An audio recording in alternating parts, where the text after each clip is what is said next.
Bam,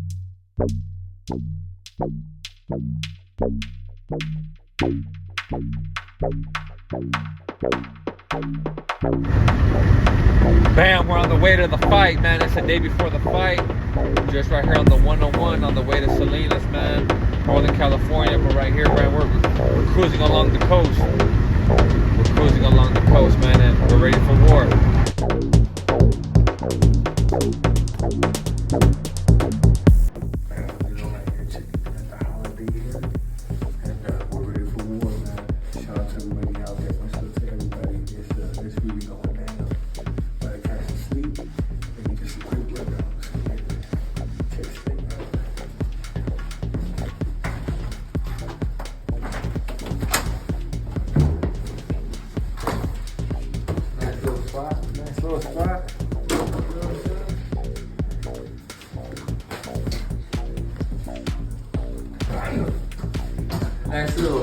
Nice little something, you know what I'm saying?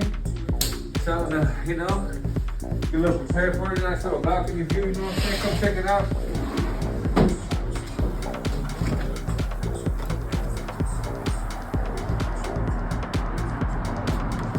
We're in San Luis Obispo, just about an hour and a half, 2 hours from Salinas. Tomorrow morning we're about to get it on the road to Salinas, and it's time. It's time to get it on, man. Check out the view real quick. Check out the view.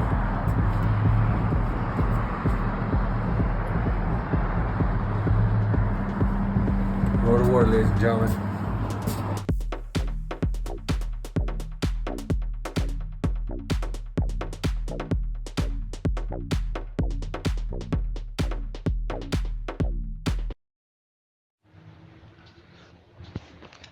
Hey, muy buenas tardes to everyone. I hope everybody's doing well, blessed, and enjoying family. And again, Tony, gracias for allowing me to get on your platform. Stories written by a current prisoner to share my stories. Y a todos, muchísimas gracias de nuevo for everything you express. Most of all, for you guys' time and prayers. Muchas gracias. Well, for this story, I wanna touch up on a certain camarada and a pili that, when push came to shove, things weren't as he painted things to be, which they aren't in reality. As I stated in my last video, no matter what faction you're under, you're always meant to see and follow and keep your mouth shut, period, But, my question in this video is, what would you do when everything you sacrifice and do for the organization or for a certain person, you come to realize that person ain't as clean as you thought, right? But anyways, allow me to start off, I want to start touching off on the camarada, little paya from Frisco, from de la 19, in Mission. The first time I met homeboy, he was a young buck, as myself when we were in Quinton. And he's a little wild one, and to keep it sincere with you guys, when we were in Quinton, the way he acted, I really thought that he was gonna hit a brick wall, as myself, I was a torpedo, that I was ready to take off with the quickness, and again, as I told before, I had the fortune of having Raul as my celly, that he basically didn't leave me no choice but to sit down and listen, and pay attention, which in the long run really helped me. But anyways, Diablito, he was not reckless. He just had that, that brother slang to him, and he was real hyperactive with it, and he had a grip of time, so You knew he was going to a 180, of course, there's a lot of camaradas that they hit a level one, two, even the threes, and they have that stilo to them, which and it's allowed. Well, at least it was before certain individuals hit the líneas, right? But once you hit a 270, a 180, there was none of that, man. Maybe playing around in the cell or something, but out in the open, you were gonna get touched if you express yourself that so, it's just part of the respect we have to uphold, we have to respect every race and mainly ours, we have to maintain amongst our race. It's just how things were. So in my head, I really thought I was gonna have problems, right?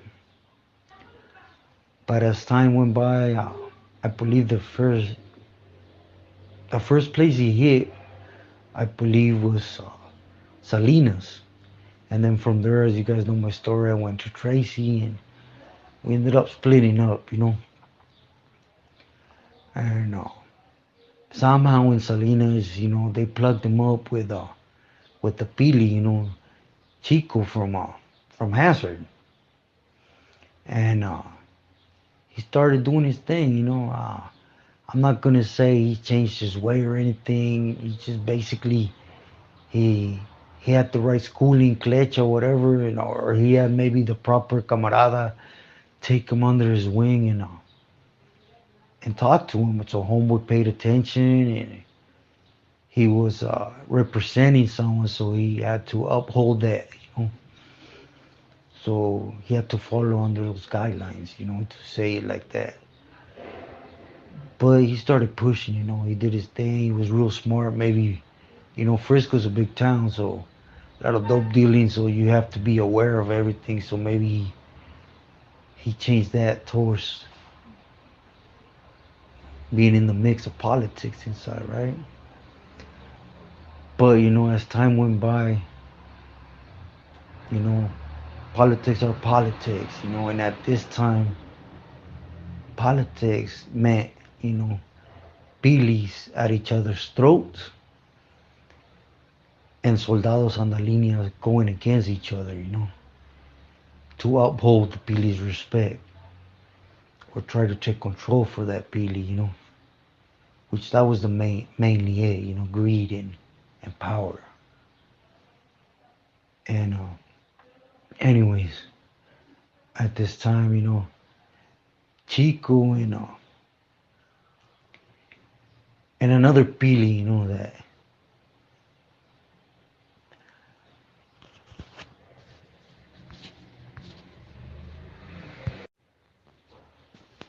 that he was up in Pelican Bay. Later down the years, I found out that Homeboy was in the shine, even though he was still considered a carnal. But they wanted him to eventually hit the streets to really start pushing on him, and it wasn't his doing. It was his carnal. Carnal flipped and hurt the organization a lot. But anyways, you guys know who I'm talking about. And he was from V&E. I don't want to put his name out there because in reality, it's just another one of those BSs that you follow suit for what someone else does. It has nothing to do with you, but regardless, it's just a way to remove. You know, have the proper tools to remove you or politic against you without having repercussions. Anyways, homeboy from B&E had somewhat pull, in Salinas Valley with I believe with his neighborhood. Because when push came to shove, they politic against each other, and you know, Payaso moved in and he did his thing. And by doing his thing for Chico, he cut the L. He cut life inside, which like I said, he was one of those that the last thing on his mind was hitting the calles. It was about doing his thing. And it's how a lot of the new generation think. It's about proving myself instead of valuing myself. It's exactly how homeboy felt. Now, as he caught life, he went did his shoot term. Came back out and he started pushing even harder. And I believe he went to Folsom the next time, and there was a lot of politicking in Folsom, for a lot of reasons, because mainly because it was so close to the bay, and there was a lot of soldados that from Pelican Bay used to get kicked out to Folsom, New Folsom, so there was constant movement going around there. Basically, it was everybody on guard, because it was still the Llavero system at this time. But anyways, in this time there was one of those shady things, that you're good while you're paying a certain individual, and nobody could question that. For example, I'm gonna get into it. There was paperwork on Avato from Duarte, Travieso from Duarte, Isai Duarte, that he had an R in his jacket, man. You know, Homeboy never denied it. Everything. He was just paying a proper feeling that had a shield around him and he was untouchable. Now, he was untouchable because what he was giving this feeling, he was spreading it around the mesa, right? Amongst the mesa, excuse me. Their mesa. So even though nobody agreed with it, he was still untouchable because it was real clear, put out there that he couldn't be touched. Now, as you guys already know, the inner works of things is they like using dope, man. So greed starts coming in. So next thing you know, this is my avenue. This is my pipeline coming in. I don't need to share this. It's because it's how these individuals think, right? Power gets so much into their head that they're above everybody and anything. By doing so, it opened up that window that Chico started pressing, and so he sent word out to Folsom that to Diablito is homeboy has an R. What are you doing walking with him? Handle that. So dispuesto and homeboy took off. He didn't clip him completely, but he did catch a shoot term, and at this time he had already been in Corcoran, so he went back to Corcoran, and then he eventually got kicked out, to another 180. I believe Sadev's. Now in Sadev, there was at this time I was in Corcoran and in Corcoran shoe, and there was actually like 5 bottles that were paying a pili, but they had similar cases on their jacket. They were untouchable, right? But again, as time goes by, pilis fall from favor, right? And so Chichi ended up moving on another one of these individuals, and he ended up catching, I believe this time it was like a 4-year shoot term, and in the midst of this, he got validated, and he got shot up to the bay. Now, as he's in the bay, Chico is his Billy, his deal, right? So he's up there, he catch all this time, all this, and he comes to find out that Chico's busted for kidnapping and raping You know, he had an R in his jacket, and it was looked past him because he had that pull on the streets, to have things delivered. When I was up in Pelican Bay, man, when it came to, ice, Chico was a man. He was the one that had it 24/7. He had all different types of avenues without touching on that, that brought it in. So that money, that dope coming in, nothing was happening to him. The rules didn't apply to Chico. So, I personally never talked to Diablito after this, but I could imagine what went through his head that he only lasted 2 years validated, and it was around the time where he couldn't really believe it. He started questioning or asking, not questioning, to find out. And every time he asked a certain individual, you just don't talk about it. You don't ask about it. You just don't have that rank to ask this when in reality, rules and regulations implement that a sureño has a right to ask what? Ask anything and about anybody. And as a soldado, you have the right to know. But, since we're so blindsided instead of following rules as they're there, we follow their rules. And in the mix of it all, we end up, we end up, we end up getting the bad end of the stick. Here's a homeboy that got a grip of time, got validated for defending a certain Pili, pull a couple jales for this Pili, and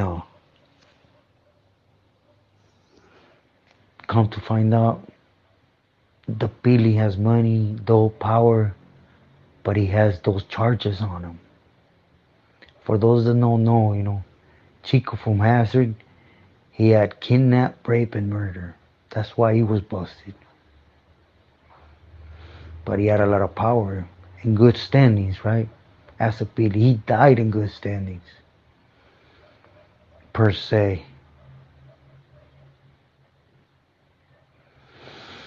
But this is another glimpse on how power corrupts, and how you could waste your life trying to do everything correct, but that don't exist when it comes to these individuals, because rules don't apply to them. If that was if the tables were turned, you guys know what would have happened. But for those out there wasting their life to please these people, man, I always say, please those that are there to treasure you. I mean, I could name a list of Pilis. Boxer was one of them that had an R in his jacket. Travieso was one that had R. And then you had Sluggo, you know, from Orange County that I never seen it, but other Pilis pushed for a while that he had messed with kids. It was on his paperwork. I mean,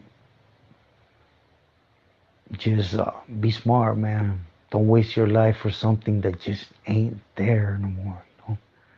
And it's just not there. It's just when it comes to these individuals, you don't matter. Pay attention to everything that's being said on the outside. But I just wanted to share this story with you guys.